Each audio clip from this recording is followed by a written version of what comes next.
श्री गुरवे नमः. ज्या ज्या स्थळी हे जाय माझे त्या त्या स्थळी ये निजरूप तुझे.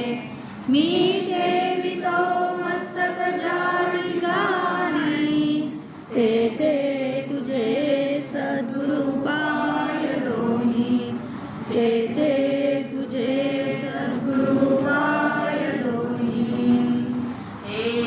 ईश्वरा सर्वांना चांगली बुद्धी दे, आरोग्य दे, सर्वांना सुखात आनंदात ऐश्वर्यात ठेव. सर्वांचं भलं कर, कल्याण कर, रक्षण कर आणि तुझे गोड नाम मुखात अखंड राहू दे. सद्गुरुनाथ महाराज की जय. ज्ञानराज माझी योग्याची माऊली, जेणे निगमवली प्रगट केली. अध्यात्मविद्येचे दाविलेचे रूप, चैतन्याचा दीप उजळीला. छप्पन भाषेचा केलासे गौरव, बाबांनी नाव उजळणी. श्रवणाचे विषय बैसावे येऊनी, साम्राज्य भुवनी सुखी नांदे. नामा म्हणे ग्रंथ श्रेष्ठ ज्ञानेश्वरी, एकतरी ओवी अनुभवावी. विठ्ठल विठ्ठल विठ्ठल विठ्ठल विठ्ठल विठ्ठल विठ्ठल विठ्ठल विठ्ठल विठ्ठल विठ्ठल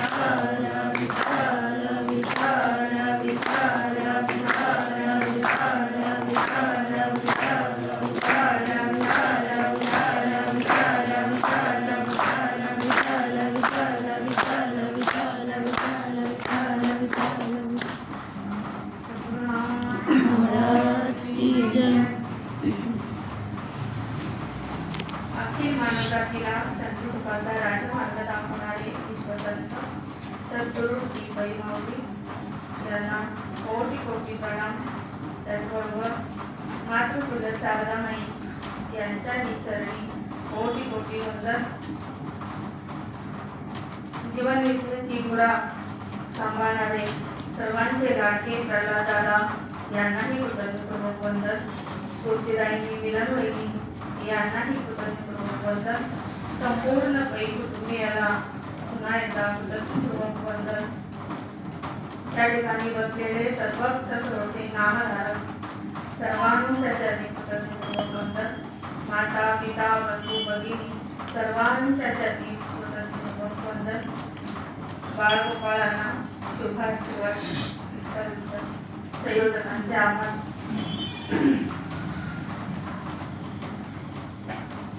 खूप आज उंचावर बसल्यासारखं वाटतंय.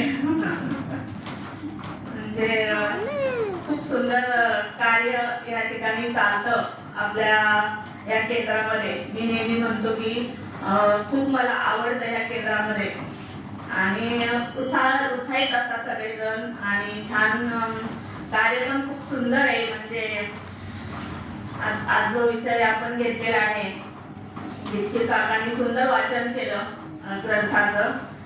तर सद्गुरूंचे ग्रंथ हे असेच सुंदर सुंदर आहेत, पण आपल्याला वाचायला वेळ नसतो, बरोबर ना? म्हणून वाचायला पाहिजे. खूप छान कालच आपली आषाढी एकादशी झाली. तुकाराम महाराजांनी, ज्ञानेश्वर माऊलींनी चोखा मेळा, संत चोखोबा, सावतामाळी हे सगळे विठ्ठलाचे भक्त होते आणि निश्चिम भक्त ते होते. आणि त्यांनी ज्ञानदेवाने रचिला पाया तुका झालाचे कळस, असं ती तो पाया रचलेला आहे ज्ञानदेवानी. आणि आपण महिनाभर बघतोय की ते लोक जातात कुठं, पंढरपूरला आषाढी एकादशी निमित्त. म्हणजे त्याचा सोहळा तो इतका ते दंगून गेलेले असतात त्या सोहळ्यामध्ये. ऊन पाऊस काही त्यांना नसतं आणि त्या म्हणजे त्या विठ्ठलाच्या भेटीसाठी ते असे सगळं विसरतात, ऊन पाऊस वारा सगळं विसरतात.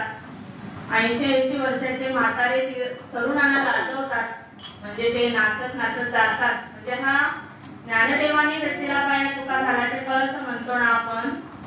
तर त्यांनी ते रचलं आणि त्या अधिष्ठानावर जे विठ्ठलाचे भक्त झाले, ज्ञानदेव, चोखा, सावता हे सगळे भक्त झाले. आणि जनाबाई सुद्धा त्यामध्ये, त्या भक्तामध्ये खूप उत्तम प्रतीची ती साधक होती, मुक्ताई. आणि ती सुद्धा वारीमध्ये पहिल्यांदा जेव्हा आई वडिलांबरोबर आपल्या वारीमध्ये गेली आणि वारीमध्ये गेल्याच्या नंतर तिथलं ते वातावरण बघताना, ते वातावरण सगळं बघून तो भक्तीचा रस तो पाहून ती अशी एकदम हे होऊन गेली, ती आनंदून गेली, स्वस्वरूपामध्ये दंग होऊन गेली ती जनाबाई. आणि ती किती वर्षाची होती? त्या ताई एवढी होती असेल, 8-9 वर्षाची. आता आई वडिलांचा हात धरून गेली होती म्हणजे किती असणार, आहे की नाही? आणि त्याच्यामध्ये तिनं ते बघून आई वडिलांचा हात सोडून दिला. म्हणजे असाच सोडून दिला नाही बरं का. कधी कधी मुलं आपण जत्रेत जातो, कुठे जातो, तर ते नकळत हात सोडतात. त्या जत्रेत निरनिराळं काय काय दिसतं, दुकानं दिसतात, काय काय दिसतं, ते घेण्यासाठी त्या भावनेने ती मुलं इकडे तिकडे हात सोडून पळतात. पण जनाबाईंनी जो हात सोडला तो जाणून बोजून सोडला, तो नकळत सोडला नाही, जाणून बोजून सोडला, झटकन सोडून दिला. आणि ती त्या विठ्ठलाच्या भक्तीसाठी त्यांच्या पायाची ती लीन झाली. आणि चंद्रभागेच्या त्या तिथं ती एका काठी बसली आणि एवढी गर्दी होती, त्या गर्दीत ती लहान असल्यामुळे तिला जाता येत नव्हतं. आणि ती सारखं त्या विठ्ठलाचा धावा करायची की विठ्ठला मला कधी भेटशील, कधी भेटशील, अशी ती धावा करायची. आणि तिला ती गेली एकदा, ती परत काय म्हणजे त्या ह्याच्यामध्ये आली नाही. आणि ती इतकी भक्त ती रंगून गेली त्या ह्याच्यामध्ये. तसं विठ्ठल म्हणजे प्रत्येकाच्या ठिकाणी आहे. आणि तो विठ्ठल कसा आहे, पंढरीचा विठ्ठल असो किंवा आपल्यातला विठ्ठल असो.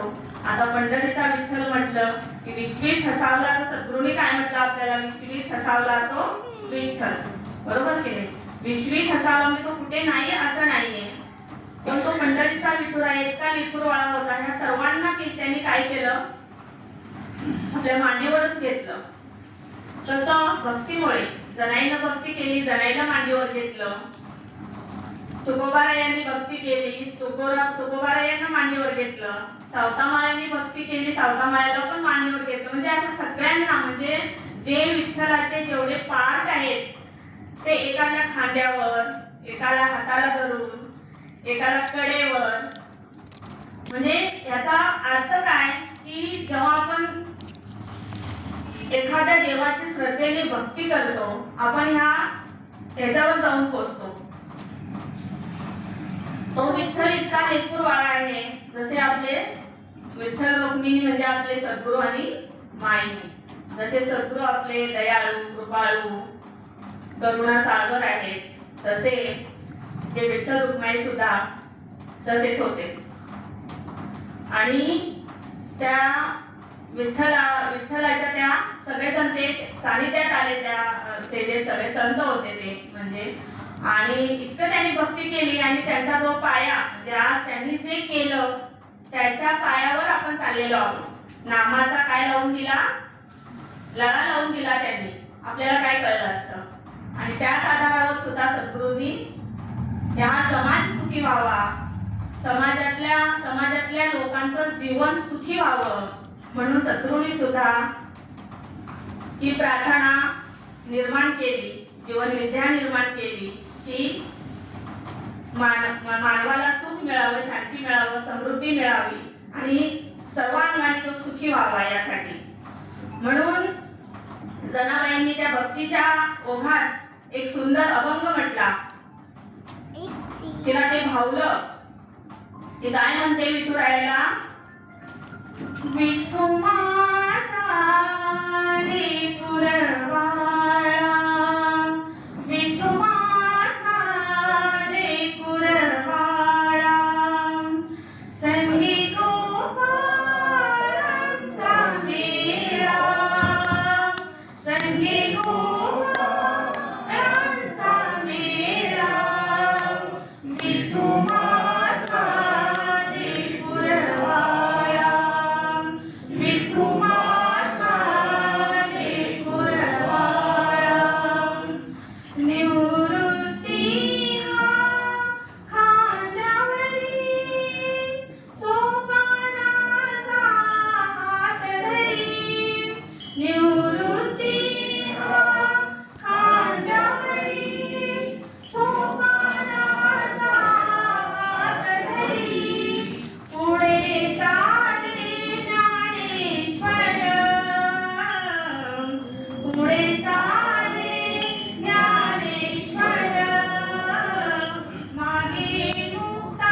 होतं पण थोडक्यात हे केलं. तर असा तो विठू लेकरूवाळा आहे आणि तसेच लेकरूवाळे आपले सद्गुरू सुद्धा आहेत. म्हणून आपल्याला जीवन जगत असताना आता जो आज विषय दिलेला आहे आपल्याला, आज काल आषाढी एकादशीचा उत्सव झाला, त्या निमित्तानं मी थोडक्यात तो विषय घेतला. तो विषय खूप मोठा आहे, खूप लांब आहे, पण आपण जे साधक आहोत, जे प्रापंचिक आहोत, आपण आपल्याला बेसिक ह्याच्यावर स्थिर व्हायचं. आधी ते जे संत होते त्यांच्या ह्याच्यात आपण पाऊल ठेवून त्यांच्या पावलावर चालायला गेलो तर ते खूप जड आहे. आणि म्हणून सद्गुरूने आपल्याला काय सांगितलं, त्या भानगडीत तू पडू नको. असोनी संसारी जीवे वेगू करी. म्हणजे संसारात राहून संसारात जेवढं सुख आहे ते सुख तू भोग आणि त्या सुखाच्या ह्याच्याने जा. मोठ्या मोठ्या भानगडीत तू पडू नको, ते जड जाईल तुला. कारण आपण प्रापंचिक लोक आहोत ना. आपल्याला जेवढं पाहिजे आहे, जेवढं सद्गुरूंनी जे दिलंय ना आपल्याला, ते सद्गुरूंनी खूप विचार करून दिलेला आहे. साधकाला काय पाहिजे आहे ते सद्गुरूंनी विचार करून दिलेला आहे, बरोबर की नाही. म्हणून भजन हा विषय आज आपल्या सेवेसाठी घेतलेला आहे. भजन आपण करतो. आता पण इथं छान सुंदर भजन झालं, सगळं झालं. भजन खूप सुंदर काळा असला, खूप छान तबला वाजवता आला, खूप छान पेटी वाजवता आली, म्हणजे टाळ वाजवता आले, तर हे भजन नाहीये. सद्गुरूंना काय अभिप्रेत आहे, तर भजन कशाला म्हणायचं. असोनी संसारी जीवे वेगू करी. म्हणजे चालता बोलता आपण जे प्रपंचामध्ये काही गोष्टी करत असतो त्यातच तेच भजन झालं पाहिजे रोजचं.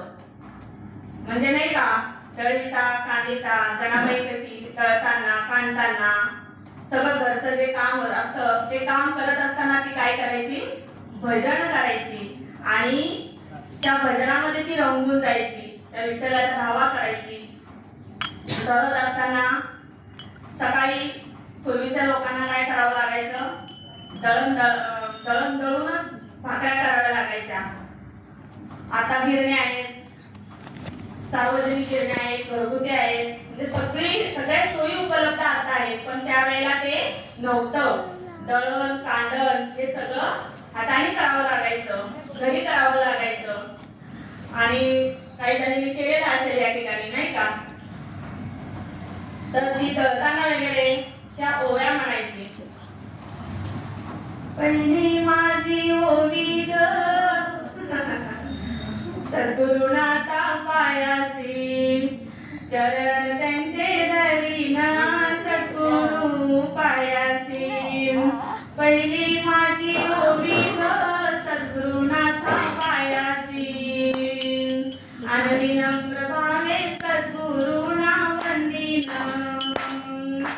जय जय जय सद्गुरु माऊली असो कृपेची सावली. जय जय जय सद्गुरु माऊली असो कृपेची सावली. मग जनाबाई पण म्हणायची. आता सद्गुरूंनी एक सुंदर ओवी दिलेली आपल्याला, मला एवढी पाठांतर नाही येते, तर ती सुद्धा म्हणायची की घरातली लोक असायची, दीर नणंद सासू सासरे सगळे असायचे. म्हणजे मोठं कुटुंब असायचं भरलेलं घरात. आणि त्या सगळ्यांचं प्रेम, म्हणजे त्यांचं जेव्हा आपण नाव घेतो किंवा सतत त्यांचा उच्चार करत असतो तेव्हा ते काय होतं, आपलं प्रेम वाढतं. म्हणून आपण जेव्हा प्रार्थना म्हणत असतो सद्गुरूंची, तेव्हा काय होतं, सद्गुरूंबद्दल काय होतं, प्रेम वाढतं.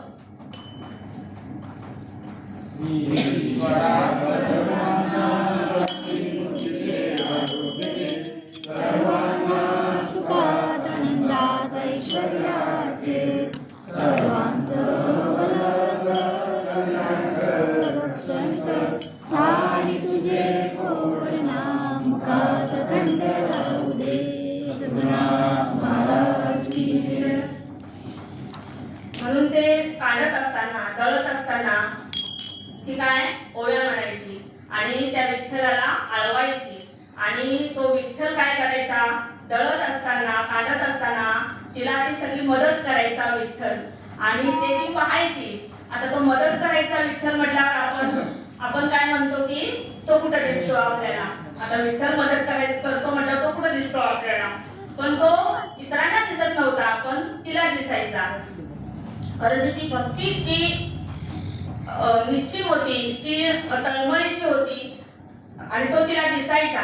म्हणजे दळण ते टाकत टाकत टाकत ती त्या विठ्ठलाचं ध्यान करत करत काय करायची, दळायची आणि ते दळण कधी व्हायचं तिला समजायचं पण नाही. ते कांडण कधी व्हायचं ते तिला समजायचं नाही. आणि त्या ह्याच्यामध्ये म्हणजे बाण गेला, सीन गेला, अवघा झाला पांडुरंग. म्हणजे सगळं कंटाळा नाही, आळस नाही, काही नाही, म्हणजे सगळं त्याच्यामध्ये ती त्या विठ्ठलाच्या नामस्मरणामध्ये सगळं करायची.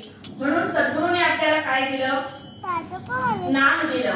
म्हणजे हे जर असं जर भजन आपल्या हातून घडायचं असेल तर हे कोण शिकवतं आपल्याला, याच्यासाठी कोण लागतं, सद्गुरूच लागतात. म्हणून सद्गुरू वाचूनी सापडे ना सोय, धरावे ते पाय आधी आधी. म्हणून सद्गुरूंना शरण केल्याशिवाय हे गोष्टी आपल्याला आपली सुद्धा आता आपल्याला पण काम आहेत ना, मग त्या कामामध्ये आपल्याला सुद्धा सद्गुरूच आपल्याला जेथे जातो तेथे तू माझा सांगाती, म्हणजे आपल्या बरोबर असतात सद्गुरू सगळं करत असताना. आणि ह्याला सद्गुरूंनी भजन म्हटलंय. सद्गुरूंना काय अभिप्रेत आहे, तू मस्त भजन म्हणशील एक दिवस, सकाळी भजन म्हणायचं आणि 1 तास भजन म्हणायचं आणि बाकीचा पूर्ण आठवडा काय करायचा, निंद्या नालस्ती किंवा वाईट गोष्टी. आपण आता नाही करत आहोत, आपण आता शुद्ध झालो नाही की नाही. इथं येऊन बसतो, काहीतरी आपल्या कानावर पडतं, मग आपल्याला समजतं. मग सकाळचा 1 तास हरिपाठ म्हणायचा किंवा प्रार्थना म्हणायची किंवा ध्यान करायचं देवाचं आणि आठवडाभर काय करायचं, इथं येता म्हणजे आठवड्यातला 1 दिवस इथं छानपैकी तुम्ही साधना करता, हरिपाठ म्हणता, सगळं करता.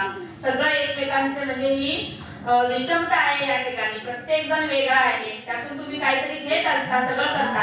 आणि हे फक्त एका दिवसासाठी नसून ते पूर्ण म्हणजे तुमच्या आठवड्यासाठी, म्हणजे आठवड्याची एनर्जी असते.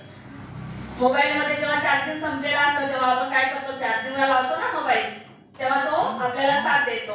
तसं हे शरीर सुद्धा आपलं तसंच आहे, आपलं मन सुद्धा तसंच आहे. या मनाला काही ना काही काय करायला पाहिजे, आपल्याला चांगलं चांगलं चांगलं देत राहिलं पाहिजे. आणि हे ठिकाण आहे तर चांगलं मिळण्याचं. म्हणून सद्गुरू काय म्हणतात की फक्त 1 तास भजन करायचं आणि आठवडाभर किंवा दिवसभर काहीतरी कोणाची नंदा नालस्ती करायची, ह्याला भजन म्हणत नाही, आहे की नाही. मग भजन कशाला म्हणायचं, म्हणजे तो विश्वंभर तो सगळीकडं काय आहे, भरून उरलेला आहे. तो म्हणजे देतो आपल्याकडे सगळं, बरंच तो आपल्यावर सगळं देतो. आता बघा पावसाचं म्हणजे पावसाचं रूपांतर म्हणजे कसं होतं, पाऊस कसा पडतो, पाऊस पडतो, उन्हाचा हे होतो आणि मेघाला जाऊन तो साठतो, ते मेघ साठतात आणि पाऊस पडतो. इथं विठ्ठल पाहायचा, इथं देव पाहायचा. तो ते जर पाऊस पडत नसेल तर आपल्याला काय मिळतं, शेत पाणी पिकेल का, नाही पिकणार. मग तसं असं बाकीच्या अनेक गोष्टी आपल्याला जेव्हा निसर्गामध्ये पाहतो, आपण झाडं पाहतो, तुकाराम म्हणतात की वृक्षवल्ली आम्हा सोयरी वनचरे, म्हणजे वनचरे वृक्ष हे सगळे आपल्याला काय आहेत, पूरक पोषक आहेत. आणि ते आपल्याला काय देतात, सगळं देत असतात आपल्याला ते वृक्ष म्हणा सगळं. म्हणून तो विठ्ठल, म्हणून तो विठ्ठल जो सद्गुरूने आपल्याला सांगितला तो या भजनामध्ये अभिप्रेत आहे, ह्या भजन विषयामध्ये, बरोबर की नाही. मग भजन म्हणजे काय, तर हे नाही करायचं आपल्याला, म्हणजे सतत जेथे जातो तेथे तू माझा सांगाती, म्हणजे सतत माझ्या बरोबर तो आहे ही काय झालं पाहिजे, आपलं स्मरण झालं पाहिजे. म्हणजे आठवतो परब्रह्म, नाठवतो भवब्रह्म. म्हणजे आठव काय असतो, ब्रह्म, आणि नाठवतो परब्रह्म. म्हणजे आपण आठवलं की आपलं जीवनच ब्रह्मरूप होतं, काय होतं, ब्रह्मरूप होतं. आणि नाटो झालं की आपलं काय होतं मग ते आपल्यालाच माहिती आहे. मग सद्गुरूच म्हणतात आपल्याला कृतज्ञता आहे पुण्य कृतज्ञ आहे पाप. म्हणजे प्रत्येक वेळेला सतत किती गोष्टी आपल्या जीवनामध्ये घडत असतात, रोज किती गोष्टी लागतात आपल्याला. मग त्यासाठी आपल्याला काय केलं पाहिजे, सतत स्मरण केलं पाहिजे. सतत सकाळी उठलं स्मरण, तुझ्यामुळं मी उठलो याचं स्मरण पाहिजे, तुझ्यामुळं सगळं चाललंय. म्हणजे सद्गुरू काय म्हणतात, तू प्रत्येक ह्या क्षणाला ते होतं का तुझ्या ह्याच्यातून. मग सद्गुरूंना हा भजन हा विषय म्हणजे लिहिलाच नसता सद्गुरूंनी. सद्गुरूंना हा प्रश्न पडला की काय आहे खरी भक्ती, काय आहे खरं नाम. नाम म्हणजे नेमकं काय आहे. तर त्या कामात दंगून जायचं, ते नाम घेत घेत घेत काय करायचं, त्या नामातच दंगून जायचं. आणि ते काम मग कधी होतं ते आपल्यालाच समजत नाही. मग अशी स्थिती आपली जेव्हा होते तेव्हा ते भजन होतं, है की नाही. अशी जेव्हा स्थिती आपली होते तेव्हा ते काय होतं, भजन होतं. म्हणून सद्गुरू म्हणतात माणसाने माणसाबरोबर माणसासारखे वागण्याचा प्रयत्न करणे हीच आहे भक्ती पूजन, हीच आहे उपासना, हाच आहे खरा धर्म. बरोबर की नाही. किती सुंदर सांगितलंय. आता ह्याच्यामध्ये किती मोठा अर्थ आहे.